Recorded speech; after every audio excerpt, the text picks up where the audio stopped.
सम्पूर्णमा नमस्कार। म हुँ डिबी राणा, अङ्ग्रेजी भाषा प्रशिक्षक तथा मोटिभेसनल स्पिकर। आदरणीय महानुभावहरू, म आज एउटा प्रेरणादायी कथा लिएर यहाँ उपस्थित भइरहेको छु। तपाईँले यो कथालाई सुनेर साथ दिनुहुनेछ भन्ने मैले पूर्ण आशा गरेको छु र तपाईँलाई यो हाम्रो च्यानललाई सब्सक्राइब गर्नुभयो भने तपाईँलाई आउँदा अन्य भिडियोहरू पनि हेर्न सक्नुहुने भएकोले हजुरले यो च्यानललाई सब्सक्राइब गरिदिनु हुनेछ भन्ने मैले पूर्ण आशा गरेको छु। आदरणीय महानुभावहरू, म एउटा यो चीनमा रहेको बाँसको बारेमा मैले एउटा प्रेरणादायी कथा ल्याएर आएको छु र तपाईँले यसलाई पक्कै पनि सुनेर साथ दिनुहुनेछ भन्ने मैले पूर्ण आशा गरेको छु। यो कथा सुनेपछि तपाईँको पक्कै पनि जीवनमा केही न केही परिवर्तन आउनेछ भन्ने मैले प्रेरणादायी यो कथाले तपाईँलाई केही न केही प्रेरणा दिएर तपाईँको पाइला अगाडि बढ्नेछ भन्ने मैले पूर्ण आशा गरेको छु। चीनको एउटा बाँस यस्तो बाँस छ कि र रोपेको 1 हप्तामा होइन, 2 हप्तामा होइन, 2 महिनामा होइन, 3 महिनामा होइन, 4 महिनामा होइन, पानी हाल्दा हाल्दा हाल्दा हाल्दा के हुन्छ, यो झन्डै झन्डै झन्डै झन्डै 4 वर्ष भइसक्छ। 4 वर्षसम्म पनि पानी हाल्दा त्यो बल्ल 4 वर्षमा के हुन्छ, त्यो चाहिँ टुसाउँछ के बाँस त्यस्तो हुन्छ। त्यो बाँस त्यस्तो छ। यो नेपालमा पाउने बाँस होइन कि त्यहाँ पाउने बाँस हो। त्यो 4 वर्षमा पानी हाल्दा हाल्दा पनि किसानलाई के हुन्छ, पुरो वाक्क हुन्छ कि एकदमै वाक्कै हुन्छ। त्यो मान्छे हैरान हुन्छ, पानी हाल्दा हाल्दा चाड्दा के हुन्छ भन्दा हैरान हुन्छ। तर के छ भन्दा ऊ किसानहरूले, त्यो चाइनिज किसानहरूले के छ भन्दा त्यो हरेसलाई उहाँले खानु भएन कि। त्यो चाइनिज किसानहरूले त्यो हरेसलाई खाएनन् कि। उनीहरूले के गर्न थाले, झन् पानी हाल्दै हाल्दै हाल्दै गएर यो 5औं वर्षमा त्यो चाहिँ बाहिर निस्क्यो कि। झन्डै झन्डै 5औं वर्षमा बाहिर निस्क्यो। बाहिर निस्किएपछि के भयो त, त्यो निस्केको 6 हप्तामै ऊ के भयो भन्दा त्यो बाँस चाहिँ झन्डै झन्डै 90 फिट माथि अग्लो गयो के। 90 फिट माथि अग्लो गयो नि त। त्यो हो, त्यसको फिट सबभन्दा अग्लो चाहिँ 90 फिट अग्लो माथि गयो के।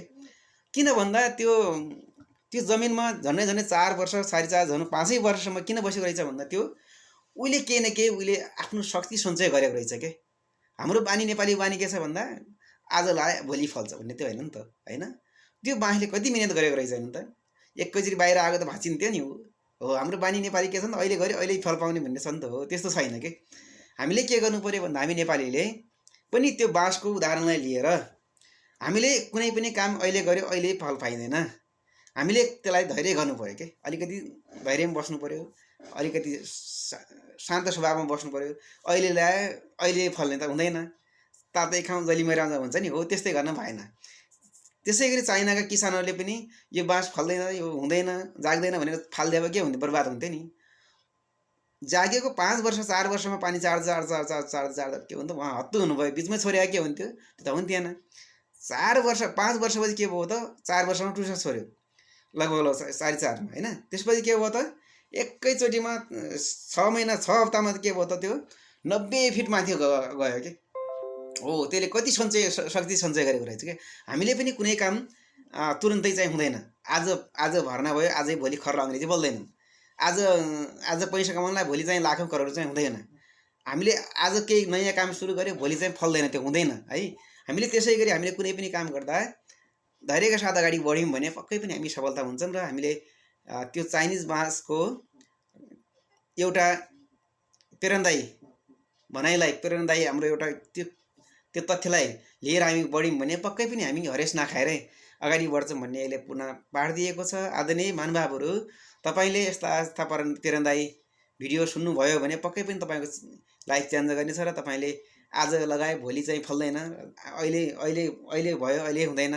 जस्तै हामीले पनि त कक्षा 10 मा अहिले भर्नामा अहिले त पास हुन्नौँ, कम्तीमा 1 वर्ष लाग्छ, होइन। कुनै पनि काम गर्दा समय लाग्छ, त्यसलाई ध्यान दिनु पर्यो, मिहिनेत गर्नु पर्यो, बिचमै छोड्न भएन, होइन। हो, बिचमै छोड्दा घाटा कसलाई हुन्छ, आफूलाई घाटा हुन्छ। हो, त्यस्तै गरी आदरणीय महानुभावहरू, हजुरहरूले पनि त्यस्तै बाँसको उदाहरणलाई लिएर हजुरले कुनै पनि काम गर्दा हरेस नखाएर राम्रोसँग गर्नुभयो भने पक्कै पनि तपाईँले सफलता एक दिन पाउनुहुनेछ। बाँसले सफलता पायो, त्यहाँका किसानले सफलता पाउनुभयो नि। हो, त्यस्तै गरी हजुरले पनि टक्कै एउटा केही सफलता हुन लागि समय लाग्छ कि।